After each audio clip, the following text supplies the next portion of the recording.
हमारी आज की क्लास में हम लोग अटीला बाय आर के नारायण के बाद जो क्वेश्चन आंसर हमने किया है उसके आगे के एक्सरसाइज को जानेंगे। तो अब इसी के साथ शुरू करते हैं। सबसे पहले आता name the people who do these jobs using clue.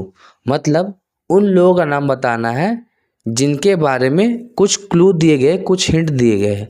जैसे पहला हमारा one who rights the book, एक ऐसा व्यक्ति जो किताब को लिखता है तो उसे कहते हैं ऑथर, मतलब लेखक। दूसरा होता है वन हु स्टिचेस क्लॉथ्स, जो कपड़े सिलता है वो हो गया tailor. One who works in the field, जो खेत में काम करता है हो गया हमारा farmer. One who drives vehicle, जो गाड़ी चलाता है हो गया हमारा ड्राइवर। वन हु डांसेस, जो डांस करता है वो हो गया हमारा dancer. One who argues in the court, जो कोर्ट में बहसबाजी करता है, आर्ग्यू करता है, वो हो गया हमारा लॉयर। अगला है one who sells the provisions like sugar and salt, मतलब एक ऐसा व्यक्ति जो चीनी या नमक बेचता है वो हो गया ग्रोसियर। उसके बाद अगला होता है वन हु डिज़ाइंस बिल्डिंग, जो बिल्डिंग को डिज़ाइन करता है वो हमारा कहलाता है आर्किटेक्ट। अब आते हैं क्वेश्चन आस्किंग वर्ड, सवाल पूछने वाले शब्द कौन कौन से हो गए। तो हमारा हो गया हु मतलब कौन, यह किसी व्यक्ति के लिए उपयोग होता है उससे सवाल पूछने के लिए। हाउ मतलब कैसे, मतलब कोई कार्य कैसे होता है। वेयर मतलब कहाँ, मतलब कोई काम कहाँ हो रहा है या फिर कहाँ हुआ है। विच मतलब कौन सा या किसे, मतलब कोई कार्य किस जगह हुआ है। आगे है विच, मतलब कौन सा, मतलब कोई कार्य किस जगह हुआ है। फिर क्या आगे हम देखते हैं वाट मतलब क्या, मतलब इसका उपयोग भी सवाल पूछने के लिए होता है। जैसे हम लोग देख पा रहे हैं कि यहाँ पे हमारा दिया गया था कि हमारे पास दिया गया है filling the blanks with suitable question words from the box. तो जितने भी सुटेबल वर्ड्स थे, क्वेश्चन वर्ड्स थे जो कि हमारे हम देख पा रहे हैं, उसका इस्तेमाल करते हुए आंसर देना। How, who, what, which and where. जैसे हु टीचेस यू इंग्लिश, तुम्हें इंग्लिश कौन पढ़ाता है, तो हु किसी व्यक्ति के लिए इस्तेमाल हुआ। How much money do you have now, तुम्हारे पास कितने रुपए है, तो हो गया how. Where are you going, तुम कहाँ जा रहे हो, जगह के बारे में पूछ रहा है। In which class do you read, तुम किस क्लास में पढ़ते हो। फिर what is the size of your shoes, तुम्हारे जूतों का साइज कितना है। अब आते हैं री right the sentences replacing the underline words with synonyms from the text. तो यहाँ पे कुछ कुछ हमारे सेंटेंसेस दिए गए हैं जिसके लिए हमें उसका कुछ अल्टरनेट सिनोनिम्स लिखना। तो सिनोनिम्स वैसे शब्दों को कहते हैं जिन शब्दों का मतलब सेम होता है। जैसे हमारा पहला क्वेश्चन है he had square jaws, red eyes and pug nose and very big head. तो वेरी के बिग के लिए हम क्या लिखेंगे, इनॉर्मस लिखेंगे, मतलब बड़ा। ये सारे के सारे वर्ड्स, ये सारे के सारे सेंटेंसेस हमारे चैप्टर से ही है। The puppy as I have already indicated did not have a very beautiful appearance. तो वेरी ब्यूटीफुल की जगह वेरी अट्रैक्टिव लिखा जाएगा। बाकी सारी की सारी चीज़ें सेम लिखी जाएगी क्योंकि यहाँ पे शब्दों को अलग लिखना है, दूसरे शब्दों का इस्तेमाल करना है। Atilla's biggest ambition in the life was to wander in the street independently. तो बिगेस्ट मतलब सबसे बड़ा और ग्रेटेस्ट मतलब भी सबसे बड़ा होता है। तो दोनों का मतलब क्या हो गया कि अटीला का सबसे बड़ा एम्बिशन, सबसे बड़ी चाह थी उसके लाइफ में कि वह गलियों में बेपरवाह घूमे स्वतंत्र रूप से। This sort of friendship got on Ranga's nerve. तो इसके लिए क्या हो जाएगा, फ्रेंडशिप के लिए हम लोग कंपेनियनशिप भी लिख सकते हैं। मतलब इस तरह की दोस्ती रंगा को गुस्सा दिला रही थी। I am quite surprise to hear it, तो I am alarmed to hear it, मतलब मैं इस चीज़ को सुन करके काफ़ी आश्चर्यचकित हूँ। तो क्वाइट सरप्राइज की जगह हम लोग अलार्म भी लिख सकते हैं। जैसे हमारा वेरी बिग के लिए इनॉर्मस मतलब बहुत बड़ा, ब्यूटीफुल के लिए अट्रैक्टिव जो कि सुंदर या आकर्षक, बिगेस्ट के लिए हम लोग क्या लिख सकते हैं, तो ग्रेटेस्ट। उसके बाद फ्रेंडशिप के लिए हम लोग क्या लिख सकते हैं, कंपेनियनशिप दोस्ती या साथी। और क्वाइट सरप्राइज के लिए अलार्म या फिर सचेत। अब आते हैं सब्जेक्ट के बारे में जानते हैं। सब्जेक्ट क्या होता है? तो it generally comes in the beginning of the sentence, या सेंटेंस की शुरुआत में आता है। It answers the question who and what. यह हु और व्हाट का जवाब देता है। हु किसके लिए होता है? तो लिविंग थिंग के लिए, मतलब सजीव के लिए। व्हाट जो है वो क्या के लिए होता है? मतलब नॉन लिविंग थिंग के लिए, निर्जीव चीज़ों के लिए। Verb comes after the subject, subject के बाद हमारा वर्ब आता है। जैसे राम ईट्स मैंगो, तो राम हमारा सब्जेक्ट हो गया, ईट्स हमारा वर्ब हो गया और मैंगो हमारा ऑब्जेक्ट हो गया। तो हम लोग क्या देख पा रहे हैं कि यहाँ पे कि वर्ब सब्जेक्ट के बाद आ रहा है, वही वर्ब ऑब्जेक्ट से पहले आ रहा है। अब कैसे पता चले कि ये सब्जेक्ट है? तो अगर हम पूछे हु ईट्स मैंगो, आम कौन खाता है? तो राम ईट्स मैंगो। तो हु के लिए हमारा क्या जवाब है? राम। तो हम राम को क्या बोलेंगे कि राम हमारा क्या है? सब्जेक्ट। क्योंकि हमने अभी जाना कि जो हु और व्हाट का जवाब दे वही हमारा सब्जेक्ट है, और यहाँ पे राम जो है वो हु का जवाब दे रहा है, तो राम हमारा सब्जेक्ट हो गया। अगला सवाल है, the Taj Mahal is beautiful. Taj Mahal बहुत सुंदर है। अगर पूछा जाए व्हाट इज ब्यूटीफुल, क्या सुंदर है, तो आंसर क्या आएगा? The Taj Mahal is beautiful. तो व्हाट के लिए हमारे पास जवाब क्या आ रहा है? द ताजमहल। तो ताजमहल में हमारा क्या हो गया? सब्जेक्ट। अब इसके बाद समझते हैं ऑब्जेक्ट। ऑब्जेक्ट क्या होता है? तो यह सेंटेंस के लास्ट में आता है। यह whom और वर्ड का जवाब देता है। whom लिविंग थिंग के लिए और वर्ड जो है वो नॉन लिविंग थिंग के लिए। और यहाँ पे हम लोग को क्या ध्यान रखना है कि वर्ब के बाद हमारा ऑब्जेक्ट आता है। जैसे राम इट्स मैंगो, राम हो गया हमारा सब्जेक्ट, ईट्स हमारा हो गया वर्ब और ऑब्जेक्ट हमारा हो गया मैंगो। तो यहाँ पे हम लोग क्या देख पा रहे हैं कि वर्ब के बाद हमारा ऑब्जेक्ट आता है। अब आगे देखते हैं, राम ईट्स व्हाट। अगर हम पूछते हैं राम क्या खाता है, तो हमारा जवाब आता है राम ईट्स मैंगो, राम आम खाता है। तो व्हाट का जवाब हमारा क्या दे रहा है? मैंगो, और यह वर्ब के बाद आ रहा है। आई नो सोहन, आई हमारा सब्जेक्ट है, नो हमारा वर्ब है और सोहन हमारा ऑब्जेक्ट है। कैसे पता कर पा रहे हैं सोहन हमारा ऑब्जेक्ट है? तो सबसे पहले यह लास्ट में आ रहा है, पहला चीज़। दूसरा चीज़ वर्ब के बाद आ रहा है। और तीसरा चीज़ क्या है? अगर हम पूछे आई नो हुम, मैं किसे जानता हूँ, तो हमारा जवाब क्या आएगा? आई नो सोहन, मैं सोहन को जानता हूँ। अब इसके बाद समझते हैं फर्स्ट पर्सन, सेकंड पर्सन या थर्ड पर्सन किसे कहते हैं। तो फर्स्ट पर्सन जो किसी तरह की बातों को बोलता है, जैसे आई या वी। सेकंड पर्सन जो किसी तरह के बातों को सुनता है, मतलब यू। थर्ड पर्सन जिसके बारे में बात किया जा रहा होता है, वो हो गया थर्ड पर्सन से ही, शी, इट, दे। जैसे बोलता है I told you about Radha. तो आई मतलब मैं क्या गया? First person. टोल्ड यू तुम्हें कहा था, तो मैंने किसी पर्सन से बात की था, तो हो गया second person. About Radha, Radha के बारे में बताया था, तो राधा हो गया हमारी थर्ड पर्सन। उसी तरह आप जानते हैं पर्सनल प्रोनाउन कितने तरह के होते हैं। तो पर्सनल प्रोनाउन के बारे में बात किया जाए तो वो हमारे फर्स्ट पर्सन, सेकंड पर्सन और थर्ड पर्सन में विभाजित होते हैं। फर्स्ट पर्सन का सिंगुलर हो गया आई, जो कि हमारा सब्जेक्ट हो गया, और आई का ऑब्जेक्टिव केस मी हो गया। वही फर्स्ट पर्सन का प्लूरल हो गया वी, जिसका ऑब्जेक्टिव केस अस हो गया। सेकंड पर्सन का सिंगुलर भी यू है और प्लूरल भी यू है, जिसका सब्जेक्टिव केस भी यू है और ऑब्जेक्टिव केस भी यू है। थर्ड पर्सन का सिंगुलर हो गया लड़का के लिए ही हो गया सब्जेक्टिव केस, हिम हो गया ऑब्जेक्टिव केस। वह दूसरी लड़की के लिए हो जाता है शी हो गया हमारा सब्जेक्टिव केस, हर हो गया हमारा ऑब्जेक्टिव केस। और इट जो है वो जानवरों या फिर नॉन लिविंग थिंग जो जिंदा नहीं होती है उसके लिए इस्तेमाल किया जाता है। तो इट के लिए सब्जेक्टिव केस भी इट और ऑब्जेक्टिव केस भी इट रहता है। वही थर्ड पर्सन में अगर हम प्लूरल बात करें तो दे हमारा सब्जेक्टिव केस और देम हमारा ऑब्जेक्टिव केस होता है। अब सब्जेक्ट बोले या सब्जेक्टिव केस बोले दोनों सेम है। वही दूसरी ओर अब ऑब्जेक्ट बोले या ऑब्जेक्टिव केस बोले दोनों के दोनों सेम होते हैं। अब यहाँ पर देखिए सब्जेक्ट और ऑब्जेक्ट के बारे में जान लेते हैं और उसके साथ पॉजिटिव एडजेक्टिव या पॉजिटिव प्रोनाउन। पॉजिटिव मतलब क्या होता है? जो किसी तरह का अधिकार दिखाए, जिसके बारे में आप आने वाले क्लास में पढ़ेंगे।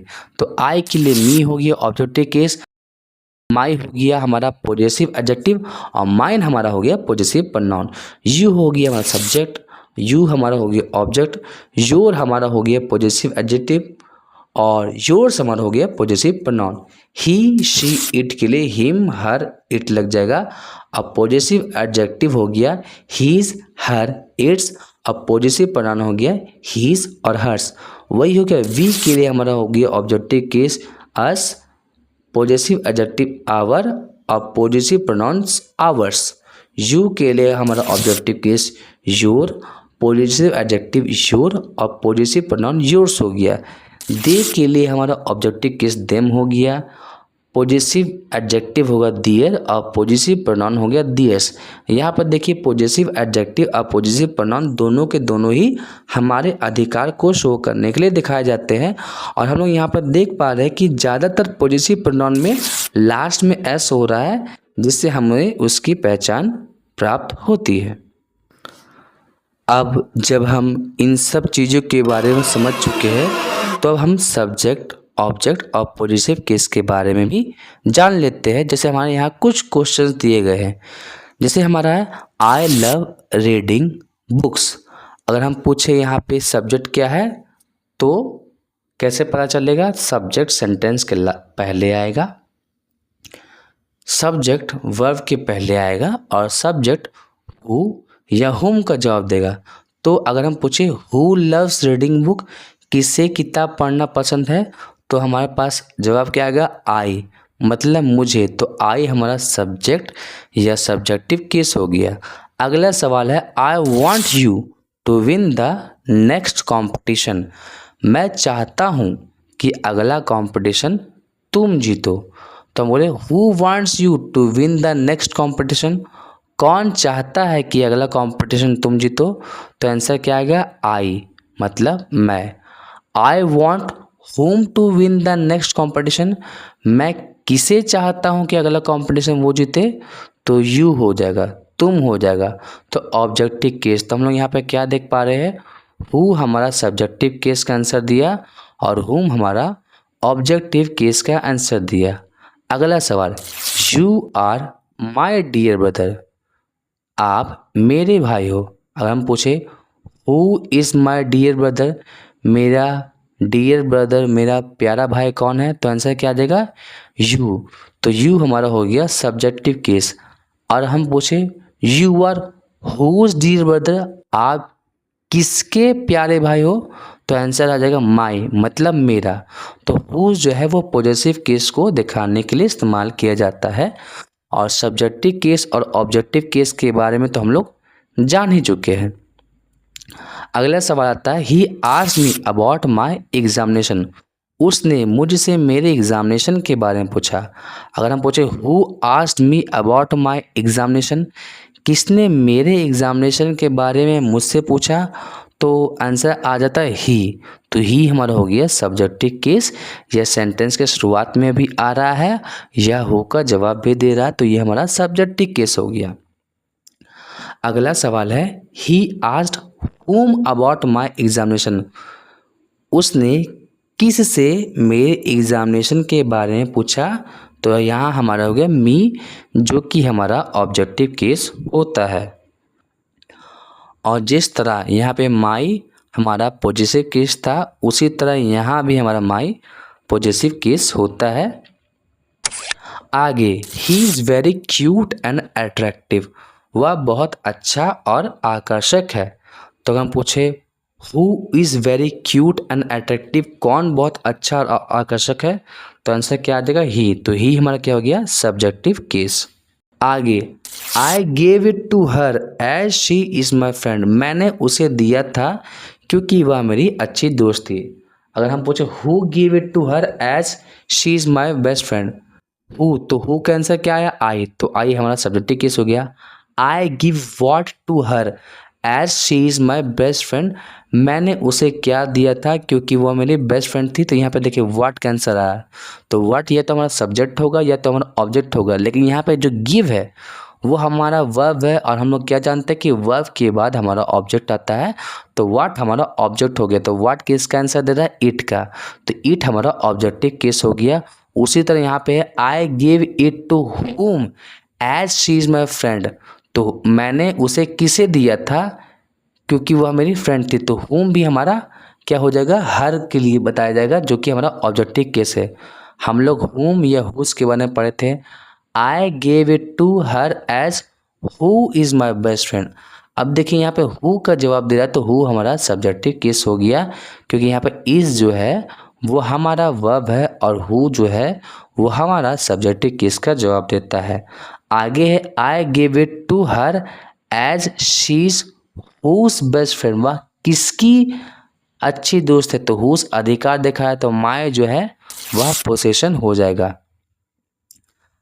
आगे बोला जाता है she is ready to go to school, वह स्कूल जाने के लिए तैयार है। अगर हम पूछे who is ready to go to school, कौन स्कूल जाने के लिए तैयार है, तो आंसर क्या आएगा, शी। तो शी हमारा क्या हो गया, सब्जेक्टिव केस हो गया। तो आगे बोला जाता है इट इज़ माइन, यह मेरा है। अगर हम पूछे व्हाट इज़ माइन, क्या तुम्हारा है, तो व्हाट का जवाब दे रहा है, तो ये हमारा सब्जेक्टिव केस हो गया, क्योंकि यह हमारा इज़ जो कि एक तरह का वर्ब है उसके पहले आ रहा है।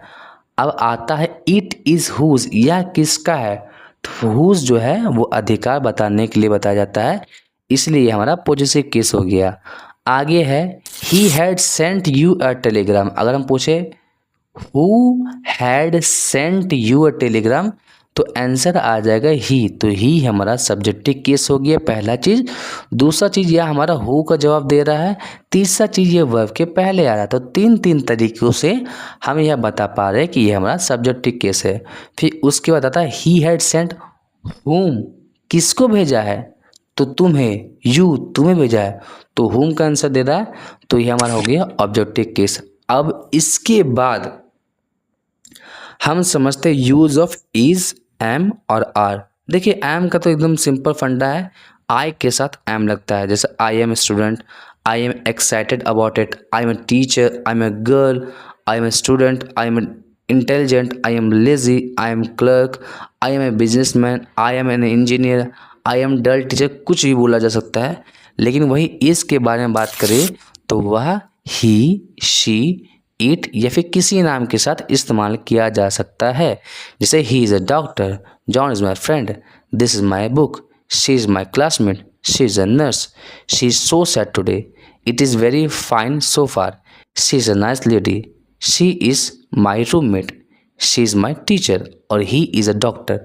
तो हम लोग इसका कहाँ इस्तेमाल देख पा रहे हैं, तो ही, शी, इट और किसी नाम के साथ इज़ लग रहा है। आर कहाँ लगता है, तो यू के साथ आर लगेगा, वी के साथ आर लगेगा और दे के साथ आर लगेगा। जैसे you are a boy, we are students, they are beggars, you are girl, we are honest, they are friends, you are a passenger, we are strangers, they are teachers, we are happy, you are beautiful. तो ये हमारा इस M और are का US पता चल जाता है।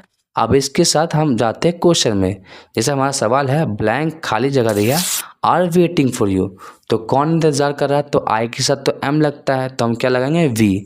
फिर अगला सवाल है is looked as happiest woman in the world, तो यहाँ पे देखो इज लगा, तब ही के साथ भी इज लगता है और शी के साथ भी इज लगता है, लेकिन वुमेन के लिए हम लोग शी यूज़ करते हैं, इसलिए शी आंसर आएगा। All of blank were busy, तो ऑल ऑफ दे या ऑल ऑफ देम, तो दे हमारा सब्जेक्टिव केस होता है, लेकिन हमें यहाँ पे सब्जेक्टिव केस ना लेकर के ऑब्जेक्टिव केस लेना पड़ेगा, क्योंकि जिस तरीके से हम लोग वर्ब के बाद हम लोग ऑब्जेक्टिव केस का इस्तेमाल करते हैं, ठीक उसी तरीके से ऑफ जो कि एक तरह का प्रीपोजिशन है, उसके बाद भी हम लोग ऑब्जेक्टिव केस का इस्तेमाल करते हैं। तो दे का ऑब्जेक्टिव केस देम होता है, तो इसलिए हम लिखेंगे ऑल ऑफ देम। अगला सवाल है दिस हाउस इज देम या दियर्स, तो यहाँ पे अधिकार बताना है, तो अधिकार बताना है तो दियर्स का इस्तेमाल किया जाएगा। अगला सवाल है ब्लैंक खाली जगह am planning to go to circus today, तो एम किसके साथ लगता है, तो आई के साथ लगता है, और इसी के साथ हमारी आज की क्लास समाप्त होती है।